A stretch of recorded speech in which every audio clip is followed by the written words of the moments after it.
지난번에 우리가 기독교 세계관 얘기를 시작했었습니다. 핵심은 뭐냐? 성경이 말하는 대로 우리의 생각을 고치고 성경이 말하는 대로 살자라고 하는 게 핵심이라고 말할 수 있어요.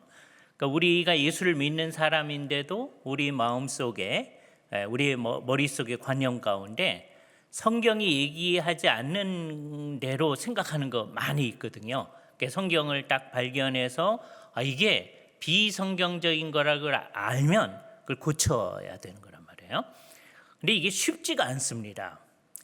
정말 이게 잘못됐다 그러면 다 고쳐야 되는데 아주 대표적인 예를 하나 들고 시작을 한번 해보죠. 옛날에 구약시대에 사람들이 제사를 드렸습니다. 하나님 앞에. 왜냐하면 하나님께서 그렇게 드려야 된다라고 율법 가운데 규정해 주었으니까 제사를 드렸습니다. 그런데 예수님께서 오셔서 십자가에 달려 돌아가심으로써 예수님께서 모든 제사를 다 완성하셨습니다. 그죠? 그래서 예를 들자면 히브리서 10장에 있는 말씀을 제가 여기 읽어드리면 예수님께서 십자가에서 다 이루신 그 일을 가지고서 십자가 사건의 근거에서 내가 죄와 그들의 불법을 다시 기억하지 아니하리라 라고 얘기하신 뒤에 십자가 사건이 우리에게 가져온 놀라운 일이잖아요. 그런 다음에 10장 18절에 이렇게 얘기하십니다. 이것 뜻을 사였은즉 다시는 죄를 위하여 제사 드릴 것이 없느니라 그랬잖아요. 그죠? 그러면 이제 구약 시대 때 사람들이 열심히 제사를 하나님께 드렸죠. 그런데 예수님께서 오셔가지고서는 십자가에서 이것을 다 완성하시고 나면 이 모든 일을 십자가에서 완성을 하신 것이거든요. 그러니까 이후에는 제사를 드리면 안 되잖아요. 그죠? 그래서 사도행전에 보면 제사장의 허다한 무리도 이 도에 복종하더라 그렇게 되어 있습니다. 예수님의 십자가 사건으로 말미암아 이제는 제사를 안 드리는 거다라고 하는 걸 깨닫고, 그래서 이제 나타난 교회를 우리가 뭐라고 그러냐면 신약교회라고 그래요. New Testament Church, 신약교회.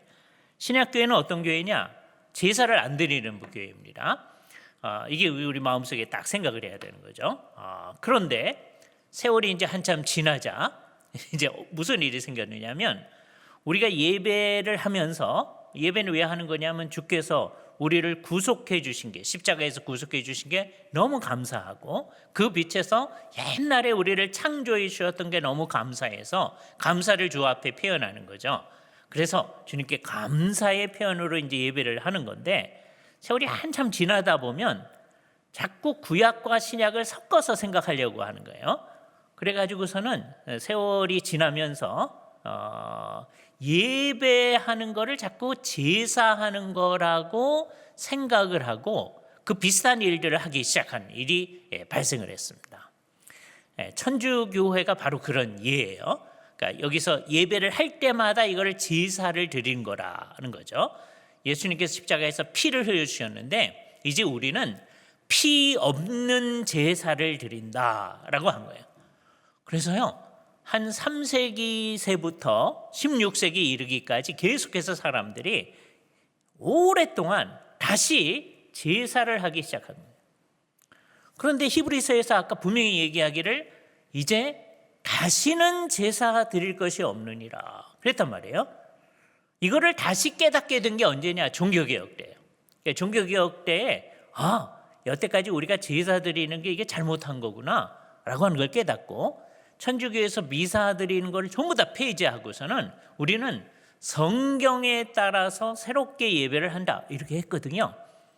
그래서 우리 한참 지나면서 우리가 또 다시 우리 개신교회에 속한 사람들도 우리가 예배하는 게 제사다 자꾸 생각하는 것들이 많아지기 시작한 거예요. 그죠?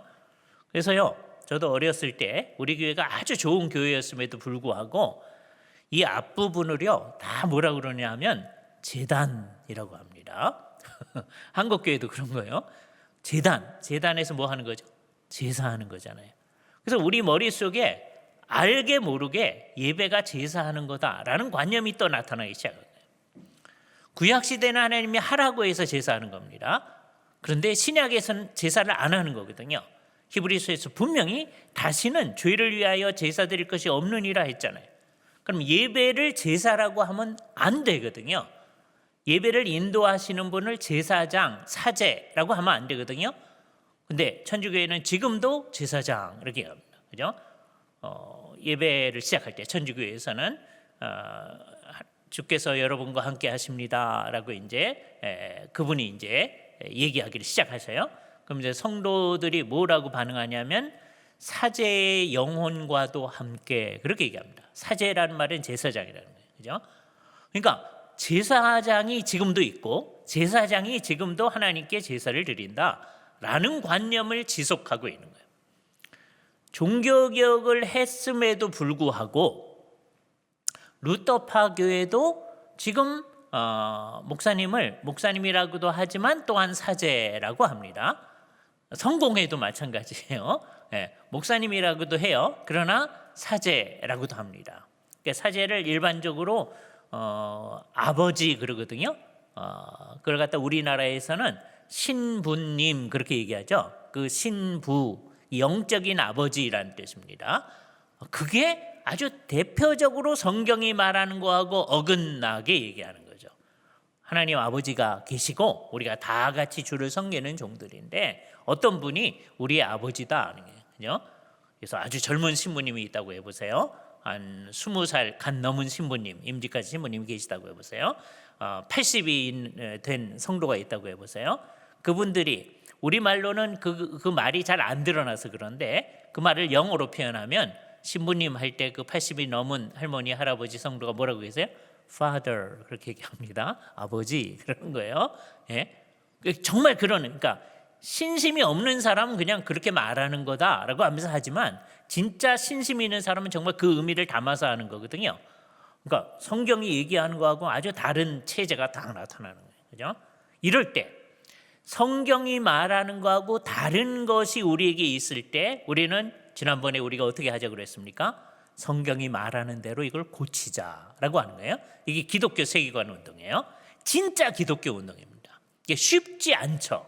왜냐하면 사람들은 늘 움직임도 관성에 따라서 움직여지잖아요. 그죠? 우리가 앞으로 진행해 가다가 갑자기 멈추었으면 우리가 앞으로 출렁하게 되잖아요. 그래서 우리는 늘 하던 대로 하고 싶은 겁니다. 세월이 한참 지나면 그런 거예요. 교회들도 우리가 늘 하던 대로 하고 싶어 하고 성경이 뭐라고 얘기하고 별로 관심이 없어질 수가 있어요. 그런 게 이제 잘못되는 겁니다. 자, 그런 것 가운데 제일 이제 중요한 개념 중에 하나 우리가 새롭게 해야 될 개념이 뭐냐라고 하면 하나님 나라라는 관념입니다. 이게 이제 오늘 공부하는 거죠. 하나님 나라.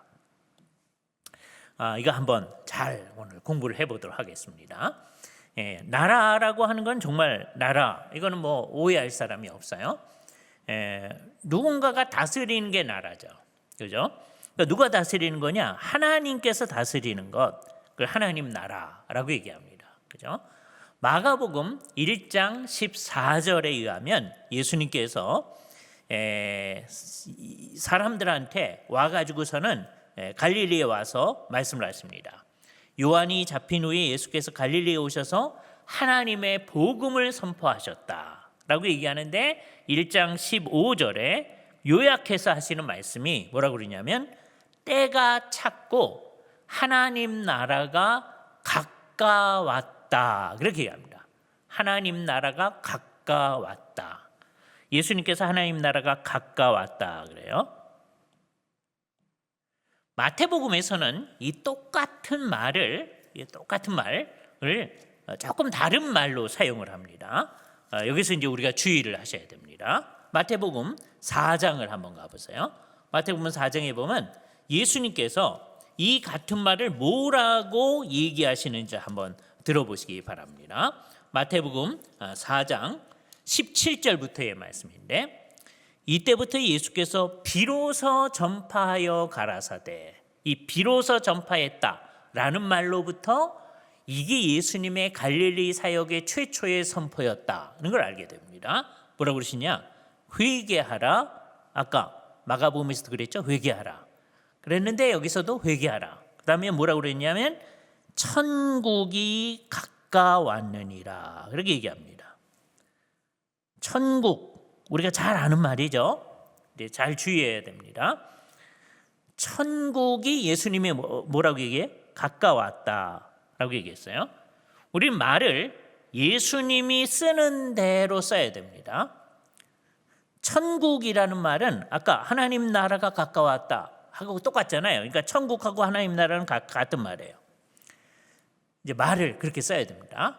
천국은 뭐냐? 하나님의 다스리심이다. 하나님의 통치다라고 생각해야 돼요.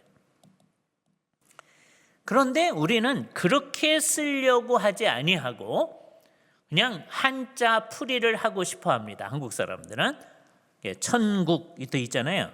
이게 하늘천 나라국이잖아요. 그러니까 다 어떻게 생각하느냐? 저 하늘에 있는 나라라고 생각하는 게 우리 한국 사람들의 아주 일반적 관념입니다. 그래서 여기서 이제 심각한 문제가 이제 벌어지는 거예요. 예수님이 하나님 나라라는 말을 가끔 가다가 천국이라고도 얘기하셔요. 그게 무슨 뜻인지 좀 이따 말씀드릴 텐데, 예수님이 생각하고 말한 의도의 천국, 즉 하나님의 나라를 생각하지 아니하고 우리 마음대로 저 하늘에 하나님 나라가 있다라고 생각을 하려고 합니다. 그죠? 요게 문제가 있는 거예요. 그죠? 그러니까 우리는 여기서 이제 뭘 해야 되느냐? 예수님이 말한 대로 따라가려고 노력해야 됩니다. 예수님 뭐라고 그랬느냐? 지금 요 첫 번째 말도 굉장히 어려워요. 천국이 가까웠다.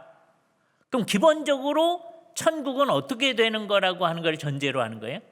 천국은 오는 거다라고 하는 걸 전제로 하는 겁니다. 그죠? 천국은 온다. 천국과 똑같은 말이 무슨 말이라고 그랬죠? 아까 하나님 나라라고 그랬잖아요. 그죠? 그래서 요 똑같은 질문을 하신 분들이 있어요. 누가복음 17장에 보면 바리새인들이 예수님께 질문을 하는데 그 사람들이 예수님께 이렇게 질문을 합니다. 누가복음 17장 20절에요. 바리새인들이 하나님의 나라가, 그거를 예수님이 마태복음에서 쓴 용어로 말하면 뭐예요? 천국이, 그런 말이죠. 그죠? 천국이라는 말은 하나님 나라라 말고 똑같은 말인가? 천국이 어느 때에 임하는 겁니까? 임하나이까? 그랬잖아요. 바리새인들이 정확하게 질문하는 겁니다. 한국 사람들은 뭐라고 질문할까요? 천국에 우리 언제 갑니까? 그럴 거 아니에요. 그렇죠? 이게 우리 나름대로 관념을 가져서 그렇습니다. 우리의 관념하고 예수님이 생각한 관념이 다르면 어떻게 해야 돼요? 우리의 관념을 쳐서 예수님의 관념에 맞게 복종을 시켜야 되잖아요. 근데 사람들은 늘 안 그러려고 하거든요. 그중에 아주 대표적인 게 지금 이 얘기입니다. 하나님 나라, 천국에 대해서는 우리가 더 옳다고 생각하는 거예요. 그죠?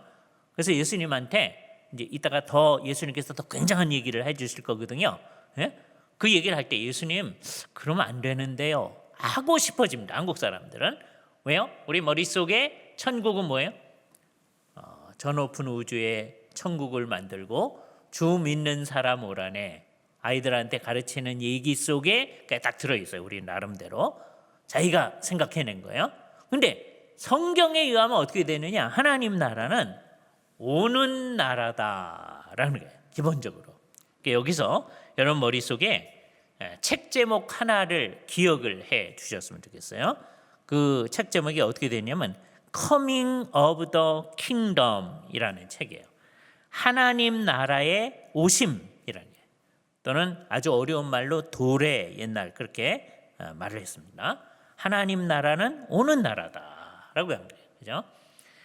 화란에, 네덜란드를 옛날에 우리나라에서 화란이라고 그랬잖아요. 리덜보스라고 하는 신약학자가 있었는데요. 리덜보스라고 발음을 합니다. 리덜보스. 우리가 대학생 때 우리가 그냥 이거를 우리식으로, 영어식으로 발음해가지고 리델보스 이렇게 했었거든요. 그래서 이제 책 번역에도 다 그렇게 되어 있습니다. 리델보스 이렇게 되어 있어요. 그런데 화란에서 유학하고 오신 분들이 이 발음을 리덜보스라고 한다. 그러면 이제 따라가야 되잖아요, 그렇죠? 예, 리덜보스라는 분이 쓴 아주 중요한 책입니다. 하나님 나라의 오심이라는 책.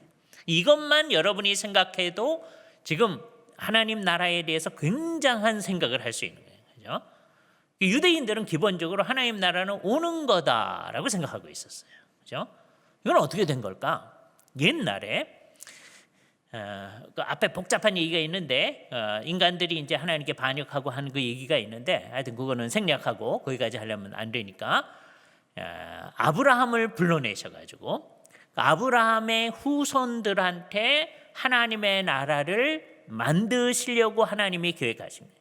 정말 하나님께서는 하나님의 나라를 주실 계획을 하셨고 아브라함은 하나님께서 친히 지으실 터가 있는 성을 바라면서 터가 있는 나라예요. 를 바라면서 이 땅 가운데서 믿음으로 살아가는 거예요. 그죠? 그래서 정말 하나님께서 하나님의 나라를 가나안 땅에 딱 만들어 주셨는데 그게 다윗 왕국이라고 말할 수 있습니다. 그죠? 근데 이 사람들이 어떻게 했느냐? 다윗 왕국 하나님께서 하나님의 나라를 정말 의미 있게 딱 만들어 놓으신 거예요. 근데 이 사람들이 어떻게 했느냐? 하나님 앞에 제대로 하지 않는 거예요. 대표적으로 솔로몬 맨 처음에 다윗 세우셨는데 그 다음에 이제 그 아들이 솔로몬이잖아요. 정말 다윗의 유지를 받들어서 성전도 지어놓고 잘했지만 그 사람이 통치를 어떻게 했느냐 하는 것은 그 사람 사후에 알게 되어집니다. 그죠? 누가 통치를 어떻게 했느냐, 어떤 대통령이 어떻게 통치했느냐, 그 사람이 물러나고 그 다음에 평가를 받아봐야 우리가 알 수 있는 거죠. 옛날 왕들은 그 사람이 죽어봐야 어떤지를 압니다. 솔로몬이 죽었을 때 그 아들 르호보암이 이제 왕이 됐을 때 상당히 많은 사람들이 르호보암한테 와가지고서는 이렇게 질문합니다. 당신도 당신 아버지처럼 우리를 괴롭힐 겁니까? 라고 얘기하는 거예요. 그죠? 여기서 우리는 솔로몬 통치의 새로운 측면을 생각하게 되는 거예요. 솔로몬 통치가 초기에 했던 그 지혜로운 통치, 하나님의 뜻을 받아들이는 통치 이외에 잘못된 통치가 있었었구나. 이방 여인들을 많이 후궁으로 들이고 그래서 그들을 따라가는 잘못된 통치가 있었는데 그 중에 어떤 게 있느냐? 백성들을 압제한 것이 있었다는 거죠. 솔로몬이 그런 통치를 했다고 하는 것을 이제 아니까 백성들이 욕을 하는 겁니다. 르호보암한테. 르호보암이 아주 지혜롭게 대답을 합니다. 3일 뒤에 나한테 오십시오. 지혜로운 얘기죠. 당장 얘기할 수 없을 때 생각하고 준비할 시간을 갖는 거 좋습니다. 그죠? 근데 이 사람한테 두 종류의 자문관이 있습니다. 하나는 자기 아버지 때로부터 잘 도와주던 자문관들이 있었고요. 나이 많으신 분들이죠. 그분들한테 물어봤을 때 백성들의 말을 들어야 합니다. 라고 잘 얘기를 해주셨습니다.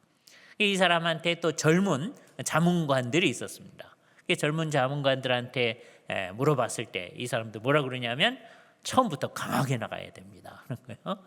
근데 안타깝게도 르호보암이 이 젊은 자기 친구들에 해당하는 자문관들의 얘기를 듣죠. 그래서 어떻게 되느냐? 이 사람이 나가서 하는 말이 아주 이상한 말을 하는데 내 새끼 손가락이 내 아버지 허리보다 더 굵다. 뭐 이런 식으로 얘기를 하죠. 그래서 백성들이 알게 되잖아요. 그죠?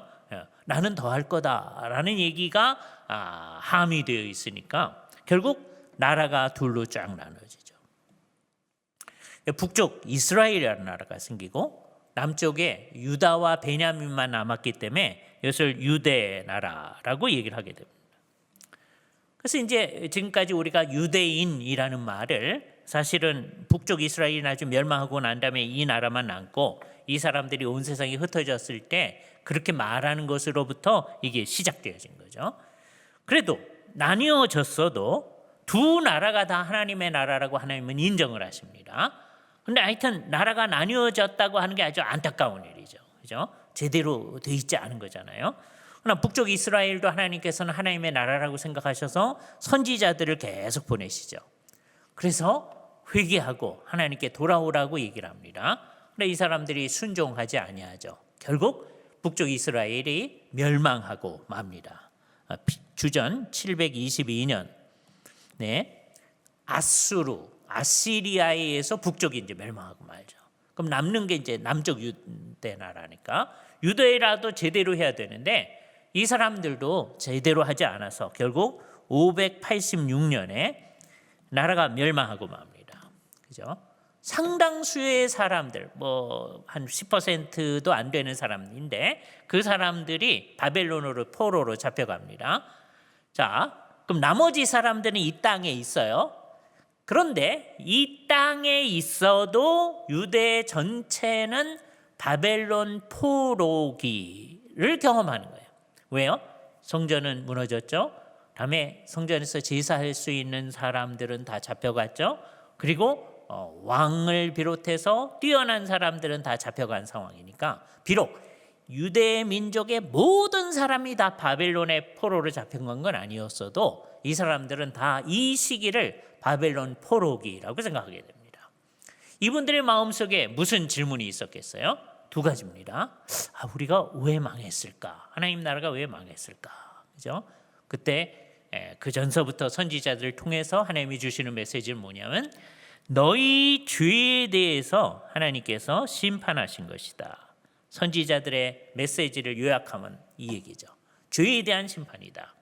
그러나 죄와 심판의 얘기가 선지자들의 마지막 얘기가 아니었습니다. 선지자들은 계속해서 메시아에 관한 얘기를 하죠. 언젠가 하나님께서 회복해 주실 터인데 하나님께서 회복해 주시는 이 일은 메시아를 통하여서 주께서 하실 것이다 라고 하는 얘기를 우리에게 해 주시는 겁니다.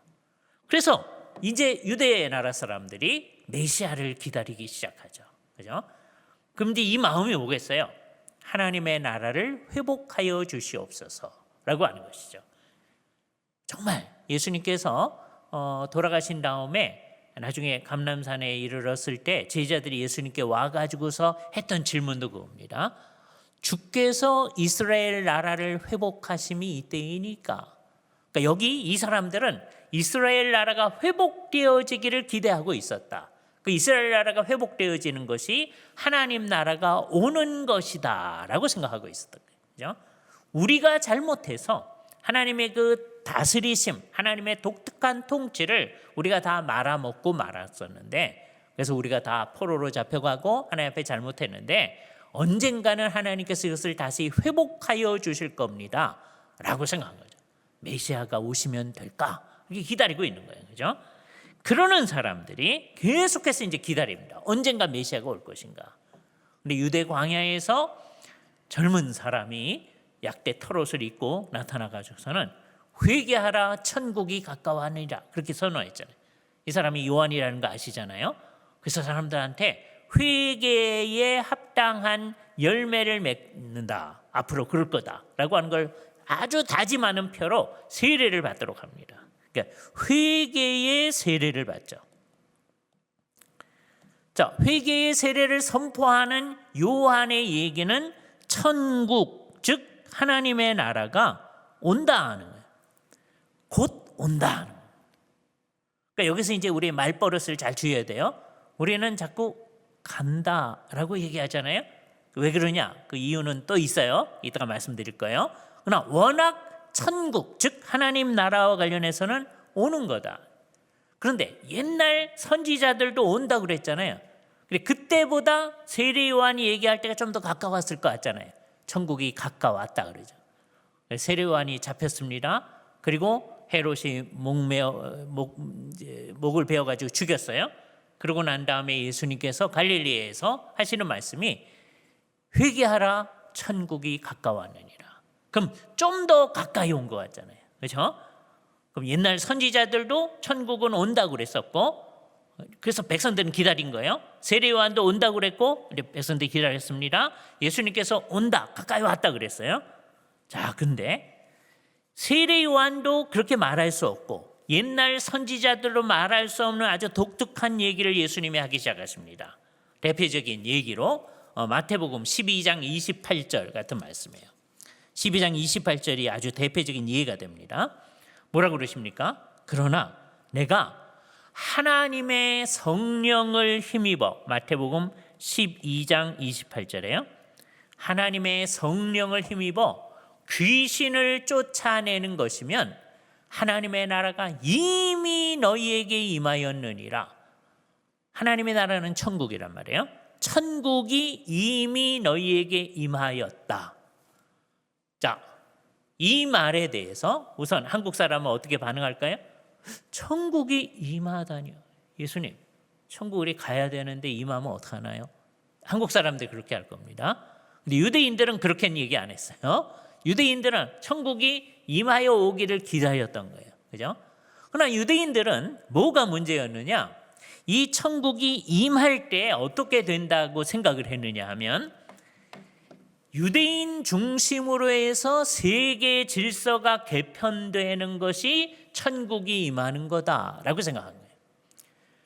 그래서 예수님께서 이 얘기를 할 때, 내가 하나님의 성령을 힘입어 귀신을 쫓아내는 것이면 하나님 나라가 너에게 임하였느니라, 이렇게 얘기할 때, 지금 제가 성경에 있지 아니한 얘기를 한번 해볼게요. 그 옆에 만일에 로마 군대가 사열 종대로 지나간다고 해봅시다. 왜요? 그 당시 로마 군대가 이 나라를 식민지 지배하는 상황 가운데 있었으니까. 이거를 잘 이해할 만한 사람들이 우리 한국 사람들입니다. 우리는 일제하에서 36년을 식민지 지배를 받으면서 있었기 때문에 그런 상황에서 빼앗긴 들에도 봄은 오는가 라고 얘기할 만한 그 상황 가운데서 예수님께서 하나님 나라가 이미 임하였느니라 그랬을 때, 유대인들은 예수님, 하나님 나라가 임했으면 우리가 로마에 가서 유대인들이 사열 종대로 지나가야 되는데 하나님 나라가 뭐가 왔다는 겁니까? 라고 반문했을 겁니다. 유대인 가운데 상당히 많은 수는 예수님께서 하나님 나라가 가까웠다 하는 거는 환영해요. 왜? 자기들이 기다리고 있었으니까. 그죠? 그런데 하나님 나라가 이미 임하였다, 그거는 안 받아들여요. 그죠? 요게 문제예요. 요 두 측면, 하나님 나라는 가까웠다라고 하는 것은 일부러 한자말로 써볼게요. 아직 아니 미래라고 하죠. 예? 아직 안 온 거예요. 그래서 하나님 나라가 가까웠다는 것을 하나님 나라의 미래성이라고 얘기합니다. 하나님 나라의 미래성, 가까웠다 그럴 때는 환영해요, 유대인들은. 그런데 예수님께서 하나님 나라가 지금 여기에 있다, 하나님 나라의 현재성을 얘기했을 때는 그건 못 받아들이겠다. 왜요? 자기들은 머릿속에 관념이 있습니다. 자기네 관념대로 돼야 하나님 나라가 온 거라고 생각하는 거예요. 자기네 관념대로 안 되면 하나님 나라는 안 온 거라고 생각하는 거예요. 그죠? 그래서 예수님 얘기를 안 받아들이다가 결국에는 예수님한테 그런 얘기 하지 말라고 십자가에 죽여버립니다. 사람들은 자기가 말하는 거하고 비슷한 얘기를 예수님이 하면 좋아해요. 근데 예수님이 자기가 생각하는 거하고 딴 얘기를 하면 안 받아들이려고 합니다. 유대인도 그랬는데 우리라고 안 그럴까요? 우리도 이제 예수를 진짜로 믿는 거하고 이제 믿는 척하는 거하고의 차이가 여기 있어요. 아예 안 믿는 사람이 있죠. 예수님께서 우리를 구하신 구주이시다, 십자가에 달려서 우리를 구원하셨다, 그걸 안 믿는 분들이 있어요. 안타깝게 아직도 안 믿고 있습니다. 우린 그걸 설득해야 돼요. 근데 우린 그걸 믿는다고 주 앞에 왔어요. 그런데 여기서 이제 진짜로 믿는 거하고 믿는 척한 거하고 이제 나뉘어져야 되는데, 믿는 척하는 건 어떤 거냐? 예수님 얘기 가운데서 내 마음에 맞는 거 얘기할 때는 좋다 그러는 거예요. 그죠? 아멘, 할렐루야 하는 거예요. 근데 예수님이 얘기 가운데서 내 생각하고 틀린 얘기를 하면 예수님 그건 좀 생각해 봐야 되겠는데요, 그러고 나가는 겁니다. 예수를 진짜로 믿는 건 뭐냐? 예수님이 가르치는 것대로 내 생각과 내 세계관을 고치는 거예요. 그건 쉽지 않은 일이거든요. 그걸 주께서 계속 우리 안에서 이루시는 거예요. 예수님이 3년 동안 제자들 데리고 하시는 게 그거였습니다. 제자들의 관념을 고쳐나가는 거예요.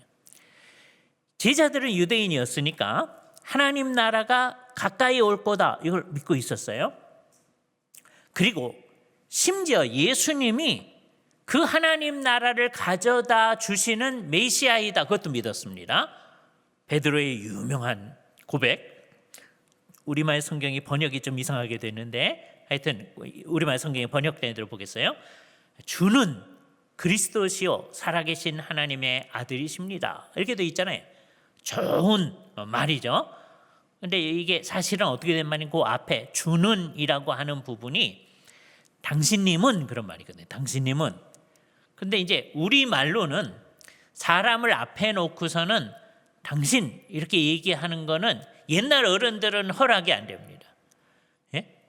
그분이 여기 안 계시고 돌아간 상황에서 당신이 살아계실 때 이렇게 얘기했습니다라는 말은 그 당신이란 말을 극종칭으로 쓰는 말이니까 옳은 말이지만 사람을 앞에 놓고 당신 그런 거는요 나하고 동격이라고 말하는 거거든요. 그래서 혼이 나시면 여러분들이 서로 당신 그렇게 얘기하잖아요. 아니면 이제 시장판에서 싸울 때 이 말 사용하잖아요. 이게 동격이라는 거거든요. 그러니까 베드로가 예수님을 앞에 놓고 당신은 이렇게 얘기할 수가 없었으니까 우리의 선배들이 고민하다가 고친 말이 주는이라고 한 거예요. 이게 잘 고민한 말인데 이제 문제가 뭐냐면 이게 성경에 그렇게 돼 있고 말할 때마다 그렇게 하다 보니까요. 그 말에 그 당신님이라는 말에 거기 주님이란 말이 있다고 자꾸 착각하는 거예요. 저도 오랫동안 그렇게 생각하고 있었어요. 예? 그 말이 당신님은 그 말이라는 것도 하는 것도 알면서도 그냥 옛날서부터 그렇게 말을 해왔으니까 거기 주라는 말이 있다고 생각을 해온 거예요. 근데 어느 날 생각해 보니까 거기 주라는 말이 있는 게 아니고 당신님은 그런 거죠. 이럴 때 우리 박윤선 목사님의 어투를 좀 사용하시는 게 좋습니다. 저도 조금 아까 그렇게 말씀을 드렸는데요.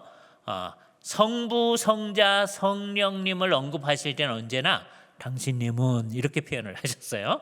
박윤선 목사님의 좋은 말버릇이죠. 우리도 그런 걸 따라가는 게 좋습니다. 그죠? 이게 이제 한글 맞춤법 통일안에는 어긋나요.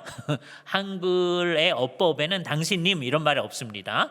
그러나 이건 어쩔 수가 없는 거예요. 그러니까 베드로의 고백을 어떻게 번역하는 게 좋겠어요? 당신님은 그리스도시요 살아계신 하나님의 아들이십니다 라고 하는 게 그 헬라어의 수라고 되어 있거든요. 그게 수, 당신이란 말입니다. 그 말은 당신님은 그런 말이에요. 그죠? 당신님은 그리스도이시다. 제대로 고백했잖아요. 당신님이 하나님 나라를 가져오시는 분입니다. 근데 하나님 나라를 어떻게 가져오느냐? 예수님께서 베드로가 그 고백을 딱 한 다음에 뭐라고 하냐면 바요나 시몬아 내가 복이 있도다 그러면서 막 칭찬을 해요. 너는 이제 반석이라. 그래서 그한테 게바라는 별명을 지어주십니다. 그 게바 이게 이제 아람어 예수님이 사용하는 아람어로 게바라는 게 반석이라는 뜻이에요. 그거를 히랍 사람들이 쓰는 말로 이제 바꾼 게 페트로스라는 말이에요. 거기서 베드로라는 말이 나온 거예요. 그죠? 우리가 지금까지 베드로라고 하잖아요. 예? 그게 이제 모든 사람들이 그 당시에 어느 나라 사람들이나 일반적으로 쓸 때는 이제 히라보를 사용하니까 그 말에서 이제 나온 말입니다. 워낙 예수님이 얘기했을 때는 게바라고 얘기해. 뜻은 반석이란 말입니다. 페트로스도 반석이라는 뜻이에요. 그죠? 예. 내가 이 반석 위에 내 교회를 세우리니 그렇게 칭찬하십니다. 그리고서 이제 예수님을 정확히 알았으니까 예수님께서 이제 굉장히 중요한 비밀을 얘기해 주시는데 이때부터 예수님께서 자기가 예루살렘에 올라가서 장로들과 서기관들에게 고난을 당하시고 죽으시고 제3일에 살아나야 할 것을 비로소 가르치셨다 그래요. 베드로의 제대로 된 고백이 나온 다음에 그 얘기가 있는 겁니다. 아무 때나 예수님이 나 이제 죽을 거다 그 얘기한 게 아니고 이제 예수님이 누구신지를 제대로 고백하고 나니까 예수님이 그 얘기를 해주신 거예요. 그런데 조금 아까까지 예수님한테 당신님은 메시아이십니다 라고 얘기했던 베드로가 안 된다는 거예요. 왜요? 이 메시아가 죽으면 어떡하냐는 거예요.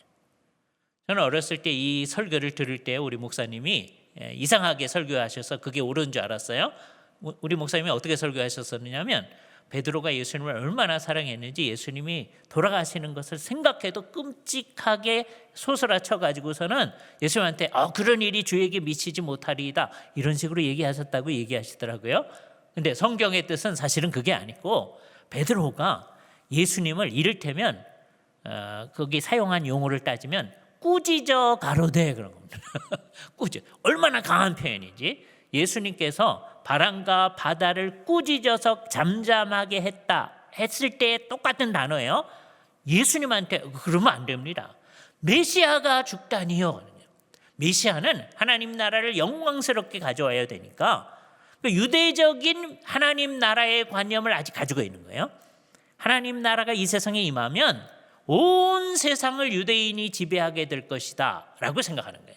이게 유대인들이 생각하는 메시아 관념이고 하나님 나라의 관념입니다. 그죠? 유대인들은 하나님 나라를 기다렸는데 하나님의 나라가 곧바로 임하리라고 생각을 하는 거예요. 그래서 예수님이 생각한 관념을 받아들일 수가 없는 겁니다. 여기에 우리 굉장히 중요한 생각을 해야 되는 거예요. 예수님께서는 하나님 나라를 가르칠 때 아까 말씀드린 대로 미래성과 함께 현재성을 같이 가르친 거예요. 이 두 가지를 같이 가르친다고 하는 게 굉장히 어려워요. 만일에 예수님께서 이렇게 가르쳤으면 쉬워요.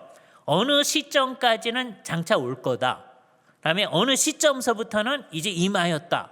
그러면 장차 온다고 그러셨다가 이때서부터 임했군요 라고 얘기하기 쉬운데 예수님께서 십자가에 달려 돌아가시 얼마 전에도 그 나라가 권능으로 임하는 것을 볼 자들도 있으리라 라고 미래사로 얘기하거든요. 그럼 예수님은 임하였다 얘기해놓고서는 또 임할 거다라는 얘기를 하는 거잖아요. 그래서 사람들이 굉장히 어려워했습니다. 어떻게 미래하고 현재를 다 얘기하느냐. 그래서 쉬운 해결책을 찾아가려고 하는 거예요. 유대인들의 해결책은 뭐였어요? 미래성은 유지하는 거예요. 아직 안 왔지. 우리 기다리렵니다. 그러나 여기 왔다는 건 안 됩니다. 그렇죠? 아직 안 왔습니다. 라고 얘기하려고 하는 거예요. 어떤 사람은요, 이렇게 생각하는 사람들이 그 당시에 상당히 많이 있었습니다. 그죠? 우리 계속해서 하나님 나라 올 거 기다리겠습니다. 그러나 아직 오지는 않았습니다. 라고 생각을 하려고 하는 거예요. 그죠? 이 비슷한 생각이 누구의 생각이냐? 슈바이처 같은 사람의 생각이기도 합니다. 슈바이처에 우리가 아는 사람이네요. 알버트 슈바이처. 그죠? 이 사람은 소위 밀림의 성자라고 불리는 사람이죠. 그죠? 저희가 40세 때까지는 자기 자신을 위하여 산다. 40세 이후에는 남들을 위해서 좀 살겠다. 아프리카 사람들을 위해서 살아야 되겠는데 어떻게 하면 좋을까? 의학을 공부해가지고 그래서 나이가 든 다음에 의학을 공부해가지고서 의사가 돼가지고 아프리카에 가서 선교하면서 의료 선교사 역할을 했어요. 자, 그러니까 이제 좋다고 생각하는 거죠. 자, 40세 이전까지 이 사람은 어떤 사람입니까? 두 가지가 아주 유명한데요. 이 사람은 신약학으로 박사학위를 해가지고요. 신약학을 가르치는 교수님이에요. 그리고 이 사람이 바하의 파이프 오르간 연주를 얼마나 잘하는 사람이었는지 명성이 자자한 사람입니다. 그거 다 내려놓고 의학 공부해가지고 아프리카 갔으니까 굉장하잖아요. 그런데 인간적으로 보면 그런데 좋은데 이분은 어떻게 생각했느냐? 예수님은 하나님 나라에 관해서 하나님 나라가 장차 올 거다, 미래성을 가르쳤다. 예수님은 하나님 나라가 이제 곧 올 거라고 가르쳤다는 거예요. 근데 예수님이 지금 하나님 나라가 왔다라는 얘기는 안 한 거다. 잘못 생각한 거다. 라고 생각해요.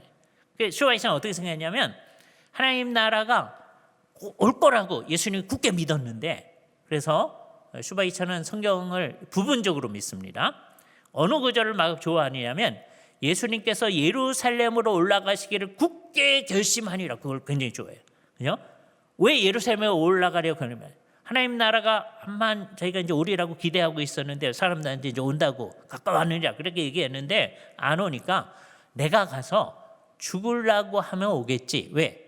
나는 이제 메시아가 되기로 돼 있는 인물이라고 슈바이처는 생각하는 거예요. 그래서 내가 가서 죽으려고 하면 오겠지. 근데 죽는데 십자가에 달려서 죽는데도 안 왔다는 거예요. 그래서 절망을 한 나머지 했다는 말이 엘리 엘리 나마 사박단이라는 말이라는 거예요. 이 슈바이처 해석이에요. 엘리 엘리 나마 사박단이가 뭐예요? 나의 하나님 어찌하여 나를 버리셨나이까. 그래서 역사적 예수는 절망하여 죽어갔다라고 하는 거예요. 그리고 역사의 수레바퀴는 젊은 청년 예수의 그 시체를 짊어진 채 그냥 돌아가 버리고 말았다. 그래 놓고서는 이제 이거를 이제 새롭게 해석하기를, 그런데 예수님은 그 십자가에서 우리를 다스리는 거다, 이런 식으로 이제 돌려서 해석을 합니다. 그러나 하여튼 하나님 나라는 안 왔다는 거예요. 예수는 절망해서 죽었다는 거예요. 그러니까 슈바이처를 본받자 그럼 큰일 나는 거예요. 슈바이처는 성경이 있는 대로 믿는 게 아니란 말이에요. 그렇죠? 그러니까 성경이 얘기하는 것 가운데 미래성, 그거는 좋다는 거예요. 슈바이처가 제일 강조한 게 이거예요. 하나님 나라가 가까운다고 예수님이 가르쳤다. 근데 예수님은 하나님 나라가 여기 있다고는 그걸 바랬었는데, 오기를 바랬었는데 안 왔기 때문에 이 사람도 절망했고 하나님 나라가 여기 있다고는 없는 거다라고 했다는 거예요. 성경에 있는 거를 자기 마음대로 믿고 싶은 거 믿고 안 믿고 싶은 거 안 믿고 그러면 안 됩니다. 그죠? 우리도 이 태도를 고쳐야 돼요. 성경은 통째로 다 믿는 겁니다. 이를테면 여러분이 이제 여행을 갔을 때 이제 이렇게 패키지 여행이라는 게 있잖아요. 그럼 이제 패키지에 있는 건 다 해야 되잖아요. 그죠? 그런데 그 중에 이제 여러분이 해도 되고 안 해도 되는 거 있잖아요. 옵션이라고 하는 게 있죠. 그죠? 아파트 들어갈 때도 이제 기본적으로 해주는 게 있고 옵션이 있는 게 있잖아요. 예수를 믿는 거를 옵션으로 내가 이거 믿고 싶으면 믿고 안 믿고 싶으면 안 믿고 이렇게 생각하시면 안 돼요. 우리는 어떻게 하는 거냐? 성경이 얘기해 주는 대로 다 믿는 게 예수를 믿는 거예요. 그죠? 물론 처음부터 다 모르니까 다 믿을 수는 없겠지만 이제 예수를 믿기로 했으니까 기본적으로 우리는 다 믿습니다라고 선언하고 시작한 거예요. 그런데 이제 하나하나 알아가는 거예요. 하나님께서 이거 가르쳐 주면 믿습니다. 그죠? 제대로 믿어 나가는 과정이 겁니다. 또 주께서 이걸 가르쳐 주시면 그렇군요. 아멘, 믿습니다. 그래서 그것에 의해서 내 모든 걸 고쳐 나가는 거예요. 그러지? 요거 가르쳐 줬더니 그거는 내가 좀 놔둬야 되겠는데, 그럴 수는 있어요. 그러나 끝에는 이걸 받아들여야지. 그건 끝까지 나는 안 하겠습니다. 그러면 안 되거든요. 그죠? 잠시 안 하고 잘 어려운데요. 그럴 수는 있습니다. 그럴지라도 우리는 믿습니다. 그래서 기본적으로 우리는 성경에 있는 모든 것을 받아들이겠다고 얘기한 거고요. 그걸 진짜로 공부를 해 나가서 받아들여야 돼요. 이게 우리가 해 나가는 과정이에요. 여러분들이 이렇게 주일날도 아닌데 수요일날도 아닌데 이렇게 예배당에 모여가지고 성경을 공부해 나가는 일, 이게 바로 그런 거예요. 우리가 점점점 배워가지고 그걸 믿습니다. 이렇게 해 나가는 거죠. 그죠? 그런데 제일 중요한 주제가 오늘 우리가 공부한 이 하나님 나라라는 주제다. 그죠? 하나님 나라에 대해서 예수님께서 가르쳐 주신 대로 얘기를 하면 우리는 그것대로 가는 거예요. 그러니까 어떻게 가야 되느냐? 옛날 우리의 선배들이 이걸 고민을 하다가 이런 그림을 그려줬어요. 이건 정말 멋있는 그림입니다. 이 그림을 이해하기 위해서는 먼저 유대인들의 시간선을 이해해야 돼요. 그죠? 유대인들은 어떻게 생각했느냐면 이 세상이 시작이 있다고 생각했어요. 시작하기 전에는 하나님만 계셨죠. 그런데 하나님께서 이 세상을 창조하심으로써 이 세상이 시작되어져서 쭉 역사가 흘러갑니다.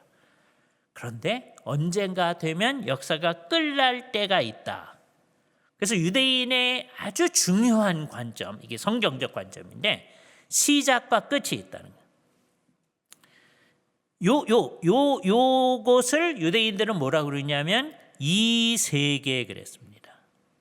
근데 유대인들은 세계라는 관념이 별로 없어요. 그래서 시간으로 다 고쳐서 얘기를 합니다. 그래서 이것을 유대인들은 이 세대라고 했어요. 이 세대가, 그런 말 성경에 많이 나타나죠. 이 세대, 그죠? 이거 한자말로 썼을 때 금세 그랬습니다. 금세. 이제 금자 세상 세자예요. 이거 잘 모르는 금자입니다. 대장금 때문에 유명해졌어요. 대장금 할 때 금자 같은 게 이재금입니다. 금세, 그죠? 이거 머릿속에 넣어놔야 돼요. 그런데 유대인들은 이 세상이 끝나면 또 하나의 세상이 온다 이렇게 생각했어요. 그래서 그걸 뭐라고 그러냐면 오는 세계라고 그랬어요. 오는 세계. 그래서 올 세계라고 해도 좋아요. 또 하나의 세상에 온다. 유대인들은 세계 개념이 없으니까 세대라고 쓴다고 그랬잖아요. 그래서 그것을 오는 세대라고 했습니다. 이거는 이 세상이 끝나면 종말이 있고 나서의 상황이에요. 그 오는 세대를 한자말로 쓸 때 올 내자에다가 세상 세자를 썼어요. 이게 내세입니다. 내세. 오는 세상이에요. 번역 잘했죠? 근데 문제는 뭐냐? 한국 사람들은 내세, 그럼 뭐 어디가 생각나죠?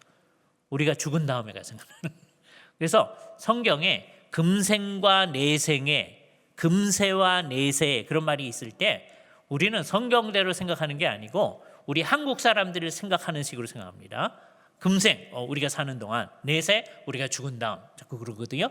성경 얘기는 그게 아니에요. 이 세상과 지금 이 세상이 진행되고 있잖아요. 이 세상과 그리고 오는 세계, 이 세상이 끝난 다음에 오는 세계, 이것을 유대인들의 두 세대의 관념이라고 그래요. 유대인들이 이게 철저한 거예요. 두 세대 관념.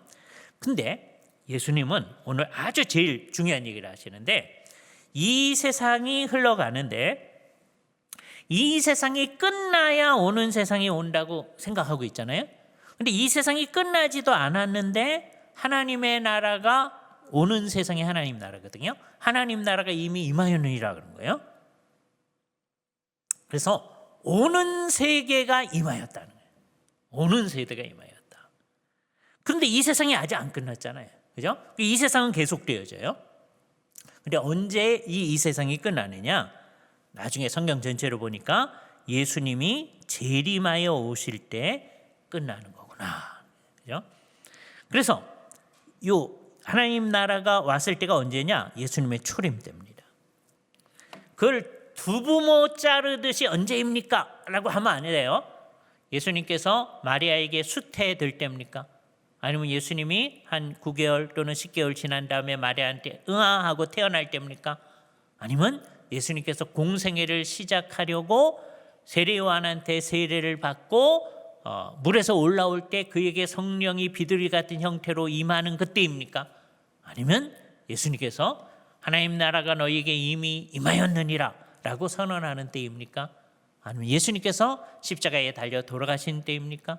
아니면 예수님께서 부활하시는 때입니까? 아니면 예수님께서 40일 동안 이렇게 나타나신 다음에 승천하시는 때입니까?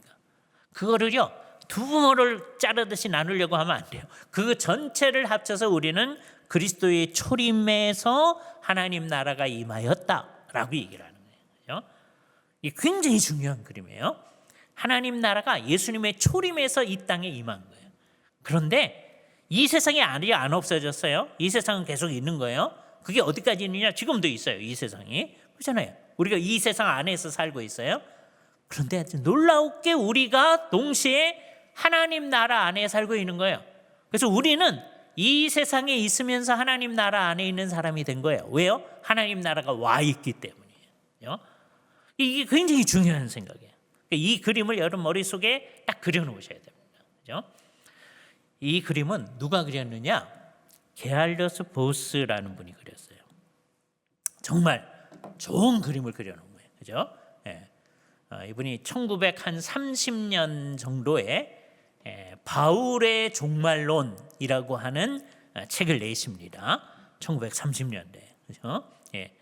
옛날에 이제 저하고 제 친구가 이 책을 번역했어요.